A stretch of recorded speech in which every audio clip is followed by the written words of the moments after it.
एक गांव था लांदेपुर। उस गांव के पास एक सड़क था जो कि भूतिया सड़क था। उस सड़क के पास जो गांव है वहाँ के लोगों का मानना है कि यह सड़क भूतिया सड़क है और यहाँ के लोग रात के 8 बजने के बाद कोई भी इस सड़क से नहीं गुजरता है और जो भी इस सड़क से गुजरता है वो कभी लौट कर वापस नहीं आता है। गांव के लोग जो काम जाते हैं वो लोग रात के 8 बजने से पहले ही वापस आ जाते हैं और जो लोग लेट होते हैं वो लोग पहले घड़ी देखते हैं।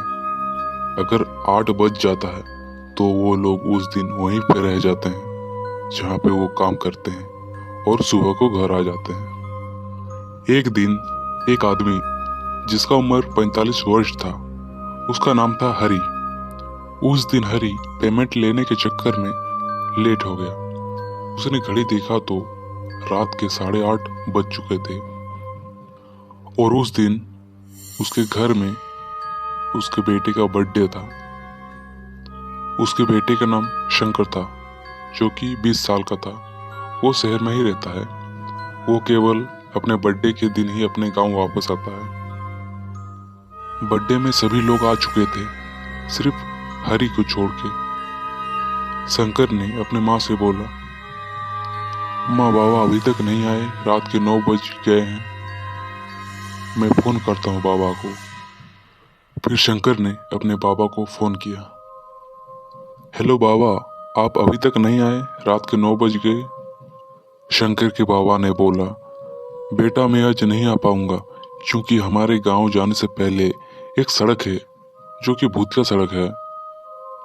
उस सड़क से 8 बजने के बाद कोई भी नहीं आता है और जो उस सड़क से गुजरता है वो कभी वापस लौट कर नहीं आता है। शंकर ने बोला अपने बाबा को, अरे बाबा भूत वूत कुछ नहीं होता है, आप वहीं पे रहिए, मैं जा रहा हूँ आपको लाने।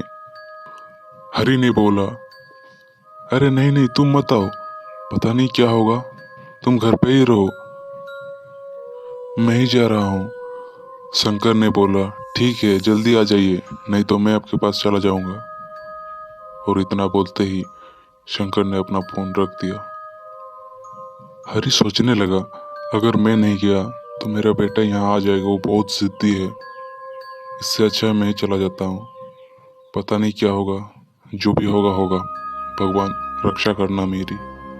और इतना सोच के हरी अपने साइकिल से अपने घर की तरफ जाने लगा। हरी डरा हुआ था फिर भी हिम्मत करके जाने लगा। वो जैसे ही उस भूतिया सड़क के पास पहुंचा वो और डर गया। हरी भगवान का नाम लेते हुए आगे बढ़ता गया।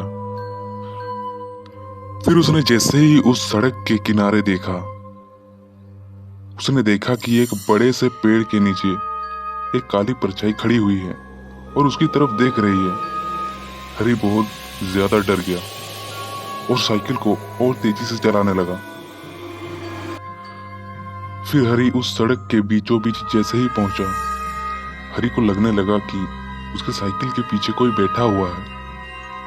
हरी की हिम्मत नहीं हो रही थी पीछे देखने की, लेकिन हरी ने जैसे तैसे करके पीछे जैसे ही देखा तो हरी ने देखा कि उसके साइकिल के पीछे एक भयानक शक्ल वाली एक आत्मा बैठी हुई थी जिसके मुंह से खून टपक रही थी, उसके नाखून बड़े बड़े थे। हरी साइकिल से गिर गया और तेजी से दौड़ने लगा। फिर कुछ समय के बाद हरी दौड़ते दौड़ते थक गया।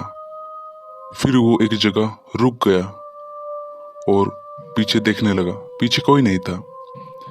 फिर हरी एक पेड़ के पास छुप गया और जोर जोर से सांस लेने लगा।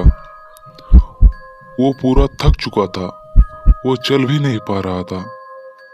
फिर हरी के कंधे पे कुछ टपक रहा था। हरी ने अपने कंधे में देखा, उसने देखा ये तो खून है। फिर हरी ने ऊपर जैसे ही देखा, ऊपर वही आत्मा बैठी हुई थी।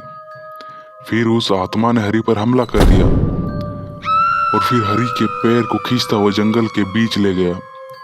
हरी जोर जोर से चिल्लाने लगा, लेकिन उसे बचाने वाला वहां कोई नहीं था। और उधर हरी के बेटे को टेंशन हो रही थी कि बाबा अभी तक क्यों नहीं आए।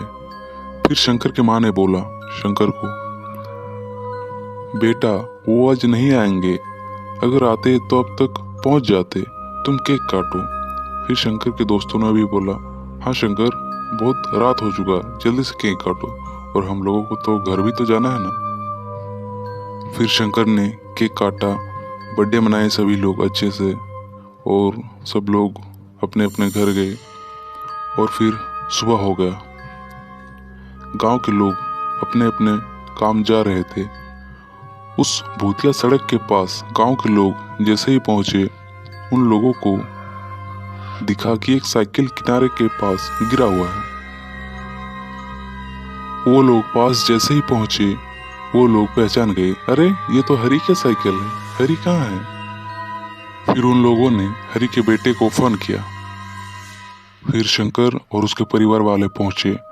शंकर ने अपने बाबा के नंबर पर फोन किया, लेकिन फोन स्विच ऑफ बता रहा था। शंकर घबराने लगा और उसने पुलिस को फोन कर दिया।